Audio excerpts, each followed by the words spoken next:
ลิปนี้สนอจะมาสอนวิธีสร้าง Gmail ในปี2025เนาะก่อนอื่นมันให้ทุกคนเข้าไปในกล่องเมลก็คือตัวนี้จากคนจะเห็นรูปหน้าโปรไฟล์บอนนี้เนาะให้ทุกคนจำเข้ามาแล้วก็เลื่อนลงมาลุมสุดมันจะมีเขียนว่าเพิ่มบัญชีจำเข้าไปบอนนี้แล้วจำมา2ทวิตเลยก็คือตัวนี้แล้วกดดำเนินการ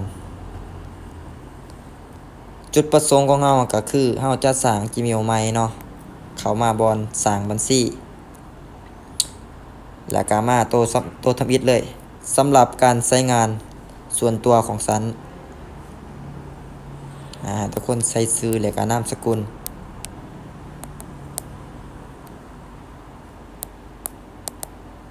แล้วกดถัดไปหลังจากเราใส่ชื่อและนามสกุลสำเร็จเรียบร้อยแล้วแล้วก็มาใส่วันเดือนปีเกิด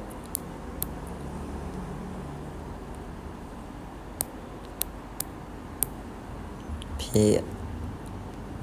เราใส่เรียบร้อยแล้วเนาะให้กดถัดไปGmail 2อันนี้แม่นทางกล่องเมลเนาะหรือว่าทาง Gmail เขาเจ้าสร้างมาให้โดยเฉพาะแล้วถ้าว่าไผบ่อยากสร้างเองกดเอาตัวนี้เลยก็ได้ปึ๊บมากดเอาแล้วก็กดถัดไปเนาะถ้าว่าไผบ่อยากสร้างใหม่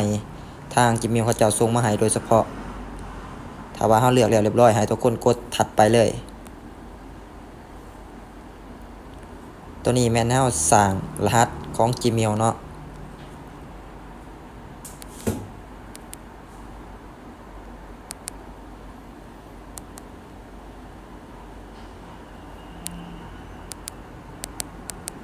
หลังจากเราสร้างเรียบร้อยแล้วให้ทุกคนกดถัดไปหลักการมันก็จะให้เราใส่เบอร์โทรศัพท์ของเราเนาะเบอร์โทรศัพท์นี่ต้องอยู่ในเครื่องของเราให้เราใส่ไปเลย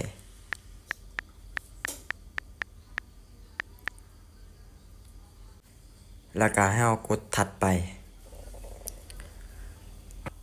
แล้วก็รหัสมันจะส่งไปทางเบอร์เนาะเบอร์ที่เราเอาใส่เมื่อกี้นี้แล้วเราไปกรอกออกมาเนาะรหัสมันจะส่งไปทางข้อความของเบอร์มันจะเป็นตัวเลข6ตัวให้เรามากรอกใส่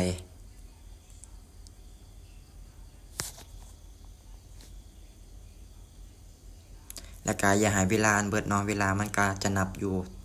ข้างลุมนี้ทางลุมนี้ทุกคนจะเห็นรถตรงนี้เนาะหลังจากเราใส่เรียบร้อยแล้วให้เรากดถัดไปแล้วกดถัดไปอีกวันนี้เนาะแล้วก็ให้ทุกคนเลื่อนลงลุมเนาะแล้วกดสัญยอมรับวันนี้รอถ่ายแป๊บหนึ่ง